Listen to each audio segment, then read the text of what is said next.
Соёлыг төвийн аяны хүрээнд Орхон аймгийн боловсрол шинжлэх ухааны газар сурагчдад зориулсан зөв дадлыг суулгах ажлыг төлөвлөн ажиллаж байна.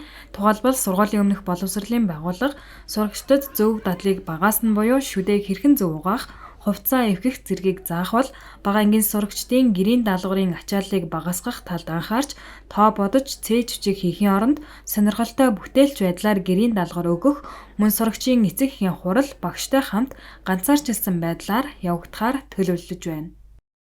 Сургуулийн боловсролын хүүхдүүдэд хамтаад ингээд зөв дадлыг багаас нь гээд за энэний хүрээнд бол цэцэрлэгийн насны хүүхдүүдийг одоо багаас нь шүдээ зөв угаах, за усаа зөв нээх, за хувцас эвгэж одоо сурах гэдэг энэ одоо дадлуудыг бол сургахаар, уриалгахаар ингэж зохион байгуулж байгаа. За мөн нэгээс 5 дугаар ангийн хүүхдүүдийн хүрээнд бол энэ гэрийн даалгаврын ачааллыг багасгах чиглэлээр бүтээлч хөгжилтэй гэрийн даалгавар гэсэн хэлбэрээр интеграц хэлбэрээр одоо хүүхдийн гэрийн даалгаврын ачааллыг багасгах энэ чиглэлээр үйл ажиллагаас хийж байна. За дунд ангийн хүүхдүүдийн хүрээнд бол хүүхэд рүү хандаалагч гэх ингээд ангийн дарга болон ангийн өдөртөх одоо байгууллагын хүүхдүүдийг бол бас 7-оос 14 хоногоор одоо сэргийж ажиллуулаад энэ хүрээнд бол хүүхдүүд өөрсдийнхөө одоо ганцхан сансан үйл ажиллагаа бол хүүхдүүд хамтдаа хэрэгжүүлэх ийм боломж олцоо олно гэж харж байгаа. За ахлагын хүүхдүүдийн хүрээнд бол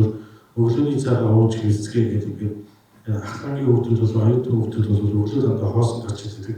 Энээсээ бол одоо багасаа одоо бас янз бүрийн одоо хүчлүүд сууд тавьдаг ийм одоо буруу туршил байгаа. Энийг бол бас ингээд өглөөний хөнгө цагаа ямар одоо хэлбэрээр уух боломж олцоолоо байгуулах. За өглөөний цаг бас юу уу зохистой байх уу гэдэг ийм хэлбэрээр бол эрүүл мэндийн хичээл за технологийн хичээлээр бол хоолныхон орцсон орон зөв хэрэглээ дадлыг хөгжүүлэх зорилгоор энэ ажлыг бол хийхээр одоо бас заавар зөвлөхөөр харж байна.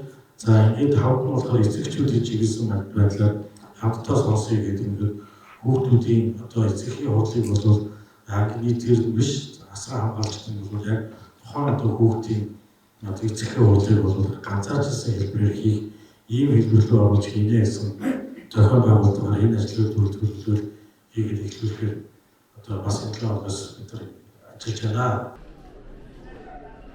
Дээрх 5 төрлийн ажлыг энэ 7 хоногоос хэрэгжүүлэн ажиллана гэдгийг Орхон аймгийн боловсрол шинжлэх ухааны газрын дарга Ариун Гэрэлт онцоллоо.